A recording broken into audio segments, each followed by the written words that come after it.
Retour des investisseurs dans notre pays, le groupe français Altafir s'engage dans l'agro-industrie, les mines et les énergies renouvelables avec transfert de technologie au bout. De logements sociaux pour la ville de Bougouni, ils sont 40 Bougounika à recevoir leurs clés des mains du ministre du Logement, des Affaires foncières et de l'Urbanisme. L'activité économique reprend peu à peu à Gao. Les femmes retrouvent à nouveau le chemin du marché à légumes abandonné pour cause d'insécurité.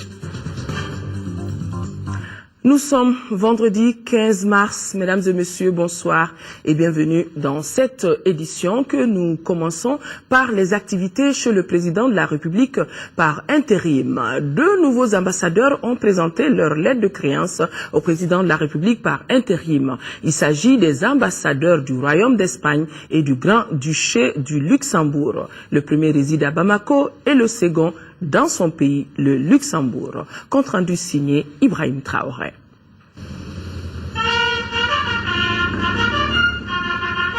Résidence du président de la République. On accueille ce vendredi 2 nouveaux ambassadeurs. D'abord, celui qui représente désormais le Royaume d'Espagne au Mali, avec résidence à Bamako. Il s'appelle José Maria Matres Manso. Il est licencié en droit et diplômé en études internationales de l'école diplomatique de Madrid. C'est en 1981 qu'il entame sa carrière diplomatique. De cette date à 1987, il est premier conseiller de l'ambassade de son pays, respectivement à Téhéran, à Pékin et à Tokyo. Il a occupé aussi le poste de sous-directeur général des plans et coopération avec la Guinée équatoriale et l'Agence espagnole de la coopération et du développement. Entre 1999 et 2008, il est respectivement consul général à l'ambassade d'Espagne à Shanghai, ministre conseiller à l'ambassade d'Espagne à Bangkok, consul général à Oran en Algérie et à Caracas au Venezuela. Il sera ensuite coordinateur européen pour la politique migratoire de l'Union européenne en Afrique en sa qualité de ministre des Affaires étrangères et de la coopération. Jusqu'à sa nomination au Mali, M. José Maria était consul général d'Espagne à Sao Paulo au Brésil. La seconde personnalité venue présenter sa lettre de créance au président de la République par intérim est l'ambassadeur du Luxembourg au Mali avec résidence à Luxembourg. Martine Schomer est diplômée en langue et civilisation russe et chinoise. Elle fut notamment conseiller diplomatique du premier ministre de son pays. Elle a été aussi ambassadeur en République populaire de Chine avec co-accréditation en Mongolie, à Singapour et au Vietnam. Martine Schomer occupe ensuite le poste de directrice des affaires politiques au ministère des Affaires étrangères du Luxembourg avant d'être nommée ambassadeur en Allemagne et représentant permanent de son pays auprès de l'Union européenne à Bruxelles. Jusqu'en août 2012, le nouvel ambassadeur du Luxembourg au Mali était directrice de la coopération au développement au ministère des Affaires étrangères de son pays. Autre activité à la résidence du président de la République par intérim, le professeur Dioncounda Traoré a reçu en audience le premier secrétaire du Parti socialiste français Harlem Désir et l'ambassadeur de la République fédérale du Brésil, Aïssata Ibrahim Meiga, pour le compte-rendu.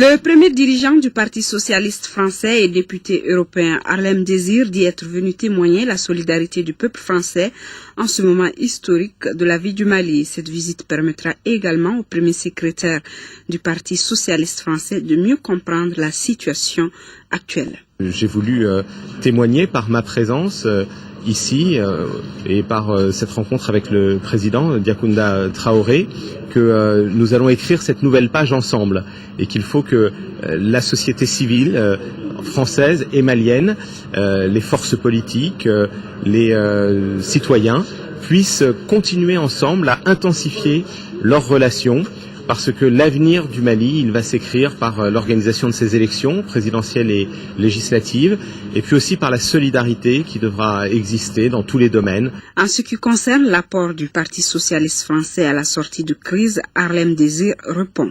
Le Parti socialiste est là aujourd'hui aussi pour rencontrer les forces politiques maliennes qui sont membres de l'Internationale socialiste et qui sont donc des partis frères avec lesquels nous défendons les mêmes valeurs de progrès social, de démocratie, de solidarité, d'égalité entre les hommes et les femmes.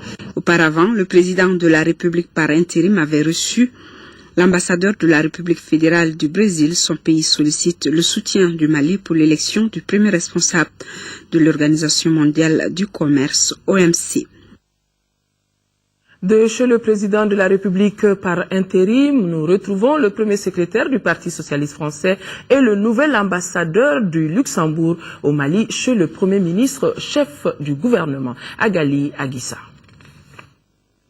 Parmi les hôtes de la primature de ce vendredi figuraient deux amis du Mali, deux hôtes dont les pays partagent des liens d'amitié avec le nôtre. Le premier est venu témoigner le soutien de son parti au peuple malien qui souffre ces temps-ci des faits des terroristes. Nous voulons être aussi très présents dans les temps qui viennent pour assurer la démocratie et le développement et pour être donc aux côtés des forces politiques démocratiques du Mali, aux côtés de la société civile, pour que les relations entre nos deux peuples permettent justement au Mali de connaître un avenir plus stable. La deuxième personnalité reçue par le Premier ministre est le nouvel ambassadeur du Luxembourg au Mali. J'ai eu le plaisir et l'honneur de pouvoir remettre mes lettres de créance comme ambassadeur auprès du Mali. Et donc, c'est une des raisons de ma présence. L'autre présence, c'est aussi en tant que directeur général de la coopération au développement luxembourgeois, de confirmer l'engagement du Luxembourg pour le Mali. Nous avons des projets à Tombouctou, à Kidal, où nous aimerions retourner dès que les conditions le permettent. Donc, notre coopération a continué, mais voudrait encore faire plus dès que c'est possible. La coopération entre le Mali et le Luxembourg est vieille de plusieurs décennies. Une coopération qui s'est montrée fructueuse avec à son actif plusieurs réalisations dans les domaines de la santé et de la décentralisation. Le ministre des Affaires étrangères et de la coopération internationale, Tchéman Hubert Koulibaly, est depuis hier à New York, au siège des Nations Unies, et où il a eu des entretiens avec plusieurs personnalités. Le ministre a informé ses interlocuteurs des derniers développements de la situation politique et militaire actuelle de notre pays et réaffirmé la détermination des autorités de la transition à mettre entièrement en œuvre la feuille de route. Concernant le mandat de la future mission, le ministre a également saisi l'occasion pour leur notifier que le Mali tenait à ce que le dit document soit robuste et placé sous le chapitre 7 de la charte permettant entre autres d'éradiquer le terrorisme et le narcotrafic du territoire national, de rétablir l'autorité de l'État sur l'ensemble du territoire, de stabiliser et de sécuriser les zones libérées afin de permettre la reconstruction, le retour des réfugiés, la reprise des activités socio-économiques et d'organiser des élections libres et transparentes. Je vous le disais dans les titres, le Mali et le groupe Altafir, une société française, ont signé ce matin un protocole d'accord. Cette signature de convention engage le groupe sur une période de 4 ans à investir dans notre pays dans divers secteurs d'activité. Modibo Mariko, compte rendu. Quitus au groupe Altafir pour investir au Mali. Cette société de droit français qui a vu en notre pays un bon risque serait intéressée à placer ses capitaux dans des domaines divers. Le gouvernement a des besoins en infrastructure à financer et nous souhaitons intervenir dans le solaire. Dans le premier domaine, on parle d'équipements marchands, soit pour des commerçants. On parle aussi de stations d'épuration. On parle du traitement des ordures. Voilà en gros les domaines que nous souhaitons, sur lesquels on est très intéressé. Le sucre est un sujet que nous souhaitons aborder avec une valorisation soit sur de l'éthanol, mais avant tout on veut développer le village, emmener de la valeur ajoutée dans les villages au Mali. Cette signature de protocole d'accord engage ainsi le groupe Altafir à investir des milliards au Mali en une période de 4 ans. Au-delà des investissements, le groupe s'emploiera aussi à favoriser les transferts de compétences et de technologies dans les secteurs concernés. Le Mali, de son côté, en plus de la mise à disposition des terrains, prendra des mesures pour sécuriser tous les investissements et accordera par la même occasion aux différents projets des avantages réglementaires. De bonnes nouvelles que le département du commerce et des industries espère voir en appeler d'autres. Au-delà de son caractère symbolique, cette cérémonie marque aussi pour notre pays le retour des investisseurs étrangers restés longtemps absents à cause de la crise qui a secoué notre pays. Le ministère du Commerce et de l'Industrie, pour sa part, vous donne l'assurance de son assistance et de sa coopération pour favoriser l'atteinte des objectifs visés. À l'image du groupe Altafir, j'invite d'autres investisseurs à venir explorer et exploiter les immenses potentialités d'investissement dont regorge notre pays, le Mali. Ces partenariats public-privé, credo des autorités de notre pays, devraient contribuer dans les mois à venir à favoriser la création d'environnements propices au développement économique de notre pays. Un autre point contenu dans le protocole d'engagement signé de part et d'autre. Le ministère de la Communication et son partenaire l'UNICEF planifient les activités qu'ils doivent mener de 2013 à 2014. Et cela conformément à l'esprit de la feuille de route de la transition. Ils étaient réunis ce matin pour valider le document élaboré à cet effet. Le plan d'action devra prendre en compte le dialogue intercommunautaire et la gouvernance. Un compte rendu signé de Mohamed Jara. La feuille de route du gouvernement de la transition sert de fil conducteur pour le système des Nations Unies dans la planification de ses activités au Mali. Après avoir tiré les leçons de la crise sécuritaire de 2012, l'UNICEF retrousse ses manches pour mieux entamer l'année 2013. C'est tout le sens de cette réunion avec l'un de ses partenaires clés, le ministère de la Communication, à travers l'ORTM. La réunion doit déboucher sur la validation d'un document qui fera ressortir les activités à mener pendant la période 2013-2014. Pour y parvenir, l'UNICEF et son partenaire entendent mettre l'accent sur la communication pour le développement. Les priorités qui se sont dégagées après une première analyse et après la revue que nous avons faite en novembre dernier avec nos partenaires suggèrent que l'accent soit mis sur la nutrition, sur la protection des enfants et sur l'éducation. Le document objet de la présente réunion s'intitule « Cadre conjoint d'appui à la transition » et l'ORTM compte jouer sa partition pour une bonne exécution des activités et cela afin de renforcer la coopération entre les deux structures.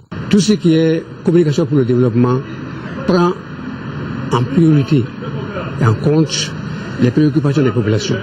Communication pour le développement, encore, l'ORTM au niveau des structures des radios rurales, ces radios-là ont beaucoup de moyens aujourd'hui en termes d'équipement, en termes de compétences en ressources humaines pour pouvoir en tout cas véhiculer le maximum de messages qui intéressent et l'UNICEF et la population malienne.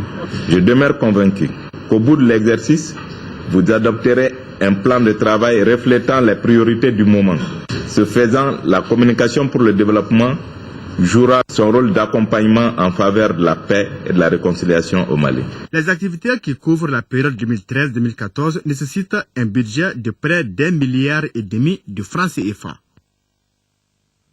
Plus d'1 milliard de francs CFA, c'est la valeur d'un important lot de produits pharmaceutiques et de kits d'hygiène offerts à notre pays par le Fonds des Nations Unies pour la population. Le geste vise les populations déplacées, particulièrement les femmes et les structures sanitaires. Cheikh Oumar Sangaré. Ce don est essentiellement composé de kits d'urgence pour notamment le traitement des infections sexuellement transmissibles, la prise en charge des avortements spontanés et la réalisation des césariennes et autres interventions gynéco-obstétricales. Ce geste du Fonds des Nations Unies pour la population est une réponse à l'appel à l'aide lancé par les autorités maliennes pour faire face à la crise. C'est dans le cadre des relations traditionnelles entre UNFPA, qui est le Fonds des Nations Unies pour la population, et le Mali. Ça n'a pas commencé maintenant, mais c'est encore beaucoup plus prégnant maintenant parce qu'avec la crise que vit le pays, nous continuons à apporter notre appui. Les ministres qui ont réceptionné le don ont d'abord salué la bonne relation entre le Mali et le système des Nations Unies avant de souligner que les produits reçus seront destinés aux populations déplacées du Nord et aux structures sanitaires de tous les pays. Il s'agit là d'une donation d'une valeur de 1,471 milliard. Cette livraison est partielle, donc le reste des équipements et des produits sont attendus de façon générale du système des Nations Unies, mais aussi de l'UNFPA pour cette action qu'il mène et qui touche tout le pays. Le don ainsi offert permettra à coup sûr d'améliorer la prise en charge sanitaire de nos populations en général et celles déplacées du Nord en particulier. Des partis de l'international socialiste convergent leur point de vue sur la situation de notre pays et les élections de juillet 2013. Une délégation du Parti socialiste français conduite par son premier secrétaire Harlem Désir et le Parti socialiste sénégalais ont rencontré aujourd'hui même l'ADEMA à PSG qui est aussi membre de l'international socialiste. Compte rendu Tchemogo Sagara. Le comité exécutif de l'ADEMA PASJ et le Parti socialiste français partagent les mêmes visions en ce qui concerne la situation sécuritaire au Mali et les élections présidentielles à venir en juillet 2013 dans notre pays.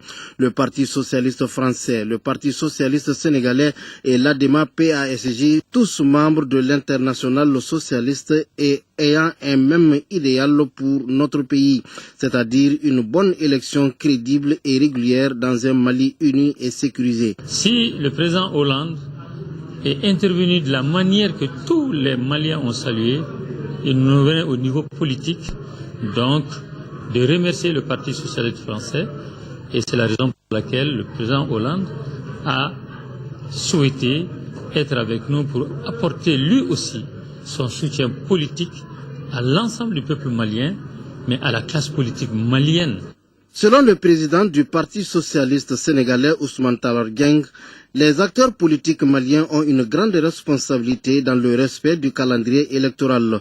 C'est pourquoi la délégation française appelle déjà à la mobilisation. Comme force politique, avec vos candidats, saisir les citoyens et les citoyennes du Mali d'un projet et d'une vision de la société, de propositions pour l'avenir, pour les mobiliser, pour qu'ils soient eux-mêmes des acteurs de cette reconstruction du Mali en tirant les leçons, comme vous l'avez dit, de la période qui vient de se dérouler. Et puis il y aura, et dans cette période de la reconstruction démocratique, comme vous l'avez dit, nous devons intensifier notre coopération. Les trois partis ont salué l'intervention française au Mali avant d'observer une minute de silence en la mémoire de tous ceux qui sont tombés sur le champ de l'honneur. Restons avec les partis politiques pour dire qu'une délégation du Bureau politique national du Rassemblement pour la démocratie et le progrès RDP a rencontré une délégation du Bureau politique national du Rassemblement pour le Mali RPM. Les deux délégations ont fait un tour d'horizon de leurs relations bilatérales et les grandes questions d'actualité nationale et internationale et ont décidé d'investir ensemble et de soutenir le candidat Ibrahim Boubacar Keïta à la magistrature suprême à l'occasion de l'élection présidentielle prévue en juillet 2013, de mettre en place une commission mixte pour approfondir les questions d'intérêt commun et enfin de converger leurs forces pour bâtir un projet politique durable au service du peuple malien. International Relief and Development, IRD, Mali, vole au secours de 26 organisations féminines qui opèrent dans les domaines de la production et la transformation du sésame et du fonio dans les régions de Koulikoro, Ségou, Mopti et du district de Bamako. Le projet vient de mettre à leur disposition un important lot de matériel et d'équipements post-production pour un coût total de 222 millions de francs CFA. Abdrahman Meiga, compte rendu. D'un coût de 222 millions de francs CFA, ces équipements se composent entre autres de batteuses, de décortiqueuses, de foyers à gaz, de séchoirs solaires, de tamis rotatifs, de souffleuses et de presse-huile. Ils ont été offerts par le projet Secours et Développement International IRD. Cette donation est destinée à appuyer 26 organisations féminines des régions de Koulikoro, Ségou, Mopti et du district de Bamako dans la production et la transformation des chaînes de valeur sésame-fonio. Le choix de ces deux filières ou chaîne de valeur tient du fait qu'à travers les différentes études et enquêtes préalablement réalisées, IRD a constaté que c'était des filières pratiquement délaissées et négligées, mais qui pourtant revêtent d'un potentiel énorme, tant sur le plan économique que sur le plan alimentaire et nutritionnel. Je saisis ici l'occasion pour féliciter l'ensemble des acteurs et particulièrement les producteurs, les productrices, ainsi que les femmes transformatrices qui ont été choisies pour recevoir ce matériel afin de contribuer au bien-être de la communauté.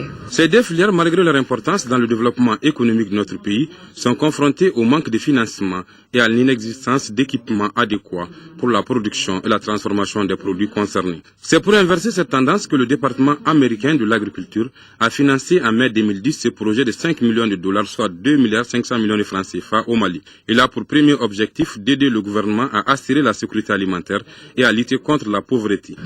En remettant des équipements appropriés, l'initiative IRD contribuera à améliorer l'environnement des unités en favorisant le renforcement des capacités techniques de valorisation des productions agricoles nationales, de mettre sur le marché des produits nationaux de qualité reconnus et certifiés. En décidant d'appuyer ces actrices du développement, le projet Secours et Développement International IRD vise 3 objectifs. D'abord, accroître la production et la productivité du sésame et du fonio. Ensuite, améliorer le traitement et la transformation des produits dérivés du sésame et du fonio. Enfin, accroître la consommation et la commercialisation des produits dérivés. Une délégation du collectif des élus du nord du Mali était en visite au Burkina Faso à la rencontre des réfugiés maliens dans ce pays. Si la délégation n'a pas pu se rendre dans les camps de réfugiés pour des raisons de sécurité, elle a pu rencontrer des représentants à Ouagadougou et à Dori. Le récit de nos envoyés spéciaux, Abdul Salam Bambara et Soumaïla Berté. La visite des élus du nord du Mali aux réfugiés maliens au Burkina Faso se voulait une mission porteuse de messages de fraternité et de soutien à nos compatriotes en situation de détresse dans ce pays. Mais la réalité du terrain a fortement pesé sur le déroulement normal de la mission. À Dori, capitale de la région frontalière avec le Mali, qui abrite 2 des plus grands camps de réfugiés maliens au Burkina Faso, la nouvelle est tombée comme un coup de massue. Des éléments rebelles ont infiltré les camps de Goudebo et de Matao, une information que confirment les autorités locales. Connaissance, oui. Bon, c'est normal, puisque une première entrée, qui a fait l'objet même d'un recensement de 2e niveau par le HCR. Donc ces gens sont connus. Ensuite, il y a eu une évolution au nord Mali. Et dès que la situation évoluait, il y a eu des nouveaux venus. Ces nouveaux venus qui étaient toujours là-bas. C'est tout à fait normal que chacun cherche le refuge. Pour des raisons de sécurité et sur les recommandations du gouverneur de la région de Dori, la délégation ne fera pas le déplacement dans les camps. Elle a pu rencontrer à Dori et à Ouagadougou des leaders communautaires des camps. Rencontre au cours de laquelle les élus du nord du Mali ont recueilli les préoccupations de nos compatriotes et de façon générale, ces derniers désirent rentrer au pays. Si les conditions qui peuvent nous faire retourner et résoudre seulement, on peut aller. Je suis prête à retourner au pays, mais si les conditions de sécurité sont réunies, je suis toujours prête à rentrer chez moi. Je suis là malgré moi. Il y a différents groupes. Il y a le groupe de ceux qui veulent rentrer tout de suite, quelles que soient les conditions, parce qu'ils n'en peuvent plus. Il y a le groupe qui attendent à ce que la paix revienne entièrement pour retourner. Il y a aussi quelques exaltés qui attendent qu'un accord politique soit trouvé avant de rentrer. Au Burkina Faso, selon les derniers chiffres officiels, les effectifs globaux des réfugiés maliens sont estimés à 41 000 et répartis entre 8 camps. Mais dans le souci d'une meilleure sécurisation et de gestion de ces camps, le gouvernement burkinabé et les partenaires du HCR procèdent en ce moment au regroupement des réfugiés sur 4 sites. L'autre titre phare de ce journal, c'est la remise de clés de logements sociaux à Bougouni. Environ 660 millions de francs CFA. C'est le coût de réalisation des 40 logements sociaux à Bougouni. La cérémonie de remise des clés a regroupé autour du ministre du Logement, des Affaires foncières et de l'Urbanisme les autorités administratives, communales et les populations bénéficiaires. Envoyés spéciaux à Bougouni, Agibou Koulibaly et Seydou Sissoko. C'est avec une joie immense que les populations du Boni-Mounitié ont accueilli le ministre du Logement, des Affaires foncières et de l'Urbanisme et sa délégation pour la remise des clés des 40 logements sociaux de Bougouni. Enfin, un logement qui nous est propre. Est-ce vrai? Hier tout près, à quelques pas d'ici, lamentables étaient nos conditions de vie de locataires. Des frais de location, souvent exorbitants, ne favorisaient point ce sommeil régulier tant souhaité. Auparavant, la commission d'attribution des logements sociaux avait élaboré des critères lui permettant de choisir les 40 bénéficiaires. Monsieur le ministre, les 40 logements dont vous vous apprêtez à remettre les clés, 23 hommes sur 45 postulants sont bénéficiaires. 17 femmes sur 25 postulantes sont bénéficiaires. Pour le ministre Sagara, ce geste humanitaire du gouvernement est d'assurer le mieux-être de l'ensemble du peuple malien. Chaque logement est bâti sur une surface de 102,95 m² et comprend un salon, 2 chambres, un magasin, un couloir et une terrasse couverte et une salle de toilette extérieure.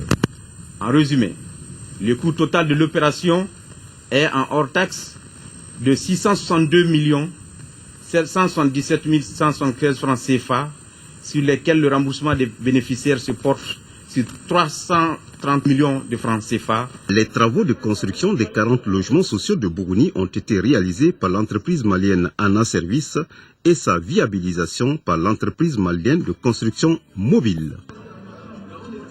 La situation des droits de l'homme au Mali a été examinée du 11 au 12 mars dernier.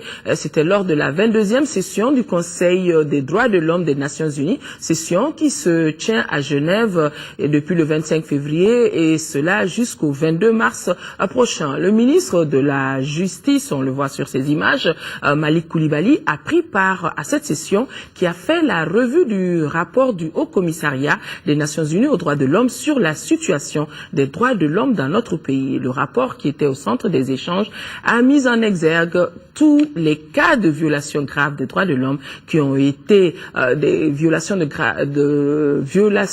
des droits de l'homme qui ont été commises depuis les attaques contre le Mali par le MNLA, AQMI en Sardine et le Moujao de janvier 2012 à nos jours. Depuis lundi dernier, les femmes de Gao ont repris le chemin du marché de légumes de la ville. Et la bonne nouvelle, c'est que l'armée française a pris l'engagement d'aider financièrement à sa construction. Les femmes ont reçu la visite d'une délégation du PC opérationnel de Gao. Récit de nos envoyés spéciaux, Moussa Arimeiga et Aliou Touré. Gao, nous sommes ici au marché de légumes, au cœur de la ville, la cité des Esca, en compagnie d'une délégation de la hiérarchie de commandement des forces armées maliennes pour annoncer la bonne nouvelle, celle de la réouverture du marché aux femmes, mais désormais de 6h à 18h. Et voilà du reste ce qui reste des ruines du marché de légumes de Gao, conséquence des combats violents ayant opposé les forces franco-maliennes aux djihadistes et terroristes infiltrés ici il y a quelques jours et délogés de là grâce à la puissance de feu nourrie et conséquente des forces combinées et dont cendres et gravats, murs brûlés et noircis portent encore témoignage de ce que quelque chose s'est passé ici et là. La visite guidée du marché, en compagnie du conseil municipal et des représentants des commerçants détaillants, a permis au lieutenant-colonel Nema Sagara, à charge des relations civilo-militaires, au nom du colonel-major Didier Dako, commandant en chef du théâtre des opérations des forces armées, de passer des instructions de la hiérarchie et échanger directement avec les pêcheurs sur la vigilance à observer du côté du fleuve, puis avec les femmes et du marché et des actions féminines de Gao investies dans l'assainissement. Là, après les formalités d'usage, sur fond de Takamba, attentes et reconnaissance sont alternées avec instructions et consignes en temps de guerre. Assainir notre ville, assainir très bien notre ville. Et ça ne s'arrête pas ici parce que présentement les autorités ne sont pas sur place. Donc nous on trouve que les autorités qui s'occupent de l'assainissement de la ville ne sont pas sur place pour le moment. Donc nous les femmes, on va s'organiser pour bien assainir la ville. Nettoyer le lieu où les jihadistes là étaient logés. On les nettoie, on regarde partout, on fout partout pour nettoyer la ville, pour que notre ville reprenne sa vie vie ancienne. Maintenant, nous sommes en train de reconstruire Gao. Vraiment, on est très contente de cette visite-là. Je suis avec elle, je suis avec les jeunes patriotes, les sages, et toute la population de Gao pour qu'on puisse avoir une paix ici, que les gens vivent en liberté. Parce que je vois que maintenant, elles sont en train de laisser les djihad. Elles sont libres, elles sentent les voiles, elles sentent la liberté, elles se sentent en sécurité. Notre présence ne fait qu'augmenter leur assurance pour cette sécurité. Au nom d'actions combinées et concertées, et pour un meilleur partage et usage de l'information, une séance de travail avec les forces françaises s'est tenue au camp militaire de Gao dans l'après-midi. Là, l'armée française réitère à la fois sa fierté d'être aux côtés du Mali dans sa lutte contre le terrorisme et annonce un appui immédiat à la reconstruction du marché de Gao. Donc le premier gros objectif pour nous, c'était le rétablissement du marché de Gao qui avait été détruit il y a une bonne quinzaine de jours par les combats qu'il y avait eu. Donc il y a une semaine, on a mené une évaluation du marché, aussi bien du marché couvert que du marché des femmes. On a monté un dossier et là, normalement pour le marché couvert, d'ici demain, je devrais avoir la signature du responsable des finances de la brigade Serval qui devrait donner son accord pour réhabiliter le marché couvert. La salle de conférence Edmond Hervé de la Maison du Partenariat de Bandiagara a abrité le 14 mars dernier le 6e conseil d'administration du programme de compétitivité et de diversification agricole. Correspondance depuis Mopti de Mahamar Ibrahim Touré. Au cours du 6e conseil d'administration du programme compétitivité et diversification agricole tenu à Bandiagara, les commerçants, producteurs et productrices de la filière échalote oignon Mali Bandiagara ont passé en revue le procès verbal de la rencontre du 8 septembre 2012 à Ségou, à la vérification des mandats attribués aux membres du conseil d'administration, l'état des recouvrements des cotisations annuelles 2012, le bilan des activités de l'interprofession de la filière échalote oignon Mali Bandiagara et la programmation annuelle des activités 2013 de la filière. La cotisation de 2011 a été payée et celle de 2012 aussi est en cours de paiement. La filière marche très bien. Les difficultés rencontrées par les producteurs et productrices de la filière échalote oignon méritent d'être améliorées. La première difficulté, c'était le système d'irrigation, d'arrosage. Et deuxième problème, c'est le problème de conservation. Et la troisième grande difficulté, c'était l'organisation. L'interprofession de la filière échalote oignon Mali est la deuxième plus grosse interprofession du pays après celle du coton et avant celle de la pomme de terre.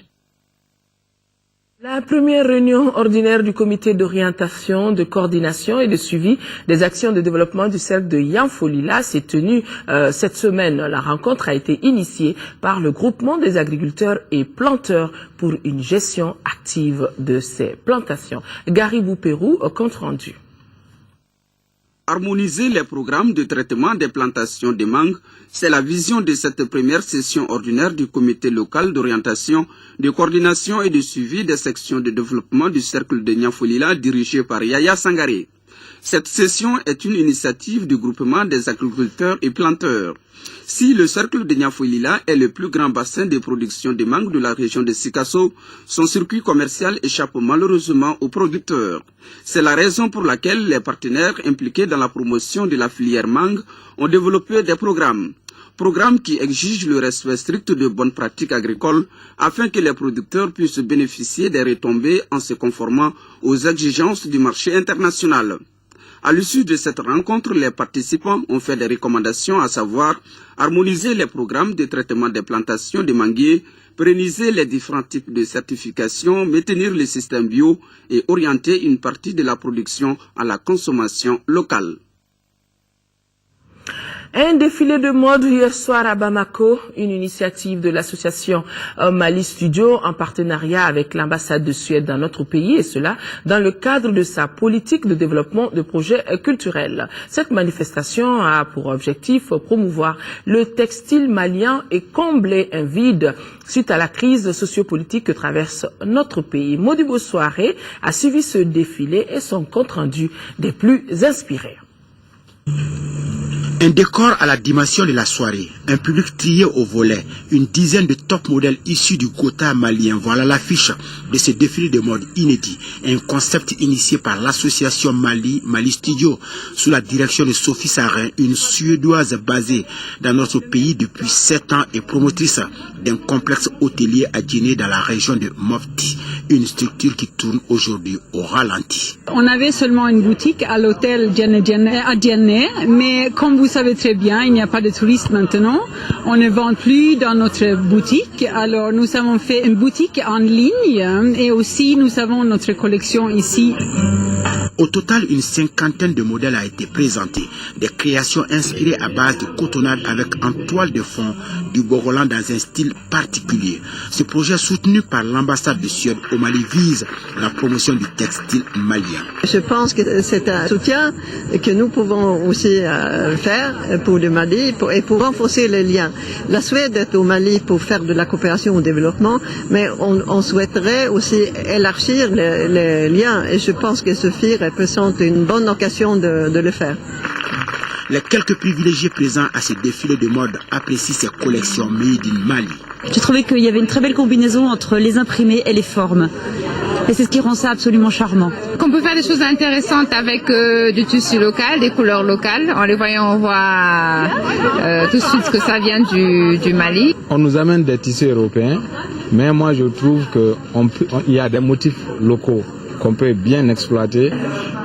À l'issue du défilé, l'assistance a eu droit à une visite guidée de la galerie ethnique women, toujours à la Villa Soudan, où sont exposées les différentes collections des objets d'art et autres accessoires de mode. Toute la collection que vous avez vue au défilé, vous pouvez la retrouver ici dans la boutique. On a tous les modèles et les tailles qui manquent, etc. C'est possible de faire du sur-mesure aussi.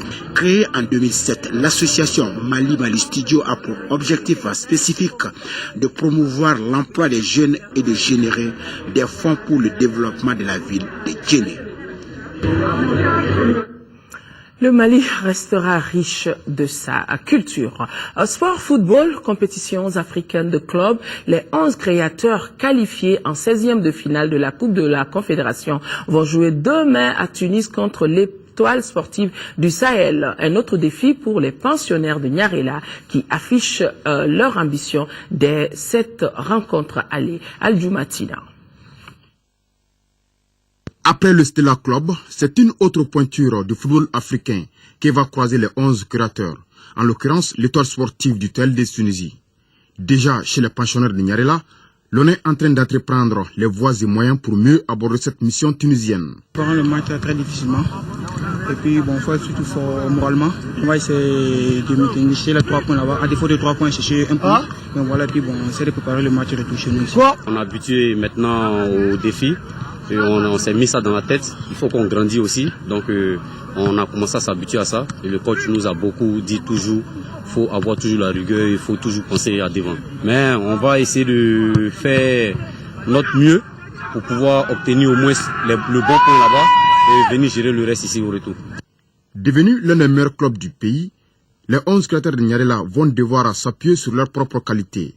Puisqu'en face, c'est un adversaire coriace, habitué des grandes joutes et surtout qui a beaucoup de potentialité. On va essayer de jouer avec toute notre arme dans les mains pour pouvoir, si possible, remporter la victoire en Tunis. Je sais que les Maghrébins, ils ont leur style. Ils aiment des jeux, des petits jeux rapides, ils sont très vivaces.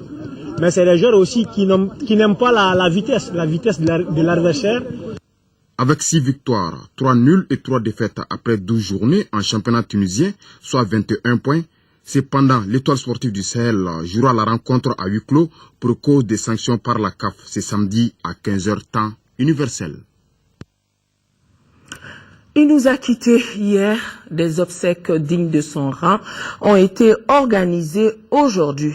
tous. Le président de la République par intérim, plusieurs personnalités politiques et administratives et des forces armées et de sécurité ont accompagné en sa dernière demeure le colonel Koké Dambélé, grand chancelier des ordres nationaux au cimetière de Niamakoro. Né vers 1934, l'homme aura marqué l'histoire de notre pays par son sens du devoir bien accompli, sa sociabilité. Mahamadou Doumbia était présent. Le colonel Koké Dambélé, grand chancelier des ordres nationaux, n'est plus. Né vers 1934 dans le canton de Bolomissé, cercle de Ségou, de Fessiraba et Feu Norobadiara, l'homme aura retenu l'attention de tous par sa grande taille, son humilité, sa sociabilité et l'amour de la patrie. Il fut incorporé comme engagé volontaire dans l'armée française le 3 octobre 1953 et affecté à la première compagnie de bataillons africains du Sahel occidental de Caille. Autorisé à faire valoir ses droits à la retraite le 30 juin 1992, il a consacré le reste de son existence à la grande chancellerie des ordres nationaux. Après le Fortum en 1960, feu colonel Koké Dambélé effectua avec brio de nombreux stages de formation, dont entre autres les coups d'état-major en France en 1982 et ceux de la prestigieuse école des hautes études de défense nationale en 1986 en France. Il gravit différents grades de la hiérarchie militaire, de caporal en 54 à colonel en 90. Bien qu'atteint par la limite d'âge en 91, il fut maintenu en activité pendant 6 mois pour raison de service. Pour l'accompagner en sa dernière demeure et lui rendre un digne hommage, toutes les personnalités politiques et administratives et celles des forces armées et de sécurité étaient présentes. Je suis un de ces promotionnels, n'est-ce pas, de l'école militaire.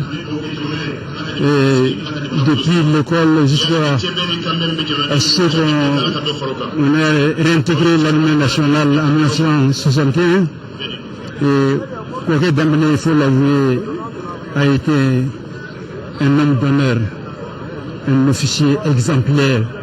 On retiendra qu'il a toujours été un soldat exemplaire sur tous les points. Et nous l'avions très sincèrement que parmi nous, il était le meilleur. Il était le meilleur soldat. Sa tenue, son comportement de soldat était toujours admirable.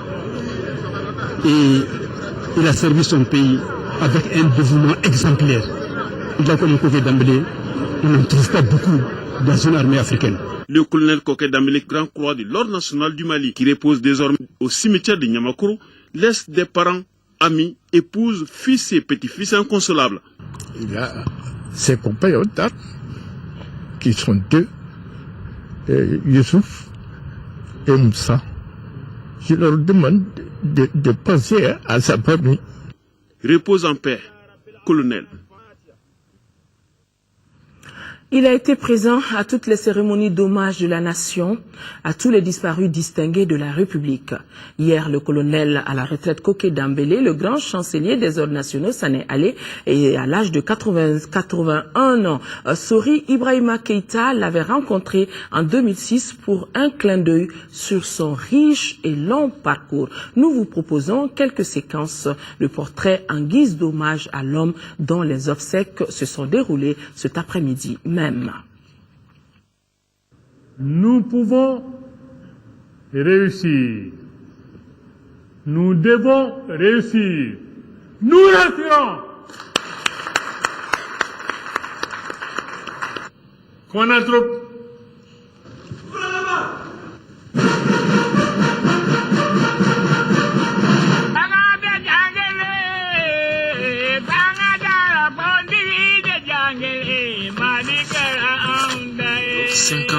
Ans de vie active, dont 39 de militaires, l'engagé volontaire de 1953, aujourd'hui sexagénaire, se révèle toujours requinqué et matinal, comme au jour de son enrôlement à 19 ans.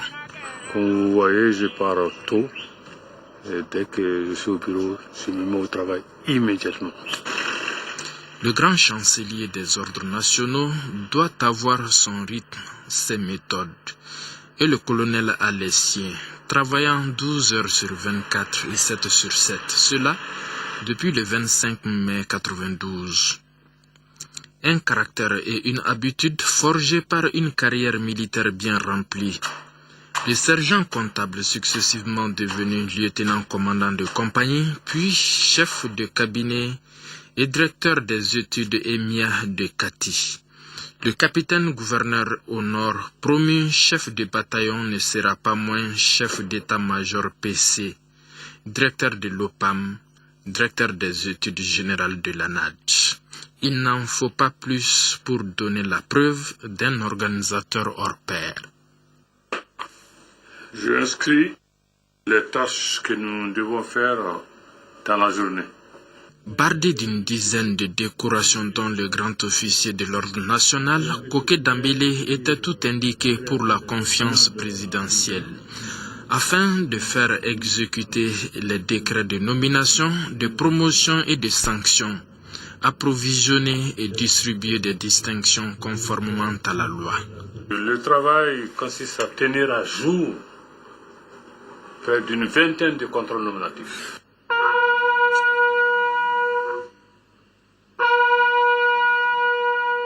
Le grand chancelier est encore là, chaque fois qu'un médaillé décède, afin de veiller aux honneurs militaires qui lui sont rendus.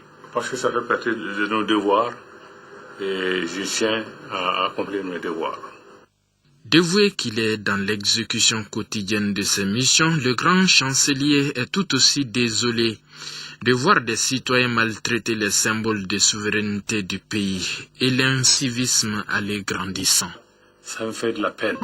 Le vice-champion de l'AOF aux 400 mètres préfère, face aux interlocuteurs qui l'ennuient, des mots-phrases tels que oui, non.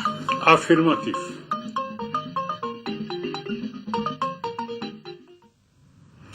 Mesdames et messieurs, ainsi va la vie. Nous prions qu'Allah subhanahu wa ta'ala l'accueille en son sein. Voilà, c'est donc tout pour cette édition. Merci de l'avoir suivi.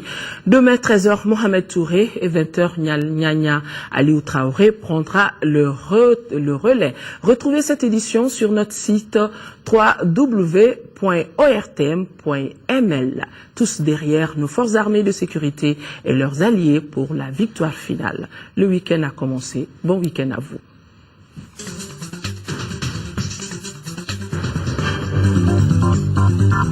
you.